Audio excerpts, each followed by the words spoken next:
Hello and welcome back to Minecraft. Today we're going over a block-update detector that I found. I've never seen it used before, but it's a very interesting concept. So to refresh your memory, this is a basic bud switch. You place a block or you update a block next to it, and it toggles an output. It's very fast, but one big issue with it is the fact that it makes a lot of noise, and it's quite obvious that there's a piston there. So if I was to place a block there, you'd hear beep beep, and any advanced redstoner is going to know, wait a minute, that's probably a block update detector. I should probably get out before it's too late. But what I've found out is a way to make a very quiet block update detector. So let's come over here. I'm going to show the basic concept for this. This is powered rails, obviously, here. This rail is being powered by this lever, which is powering this rail. However, when I destroy this, the rail stays powered. This is similar to the quasi-connectivity bug that makes block update detectors work. And it also allows me, if I place a block there, it gets an update and says, wait a minute, I'm not supposed to be powered. I believe this is due to the fact that that a block on an angle does not get a block update when the block next to it, blocked on an angle, gets destroyed. So this allows me to create a block update detector using minecarts and powered rails. So over here is my prototype design for it. It's not too complex. I mean, it's fairly simple to understand.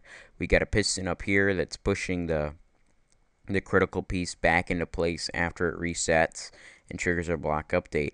But what's really interesting about this is that it's quiet. So if I'm to stand here, I'm going to be quiet for a second and open this door.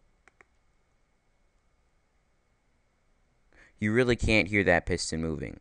Obviously, it's right next to the powered rails in a minecart, which looks kind of weird for a door, but as long as it's next to any of these minecart rails, so if I was to come up here and I was to go, it'll turn it off and do the exact same thing. So this basically allows me to create a block updated array, so I can basically have any modifications along this line be notified and sent into this piston. It's a very powerful tool. I don't see too many practical applications, but let's jump into what this is doing. So obviously when you power the block update, it turns off the rail, which turns off this detector rail. If you notice, there's a bunch of repeaters here to basically stabilize the circuit, because for whatever reason, when you have a minecart going through a loop like this, that doesn't need to be there, but when you have a minecart going through a loop like this, it constantly is toggling on and off the output.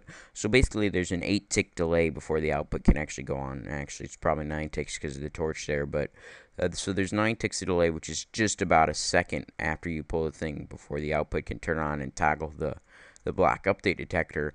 But I think it's worth it considering it's a quiet design, and it is an array, so I can come up here and I can trigger it as well, which will turn that on. And I can turn it off just the same way. So it's very compact. It's not really compact, I guess, but it's a very easy way to create a block update array. I know I said that my next video will be about my melon farm, so I'll go over that in the second part of this video. Just want to show this because it was very interesting to me while I was working on something with the wolf drive. But I hope you guys enjoyed, and I'll catch you guys in part 2.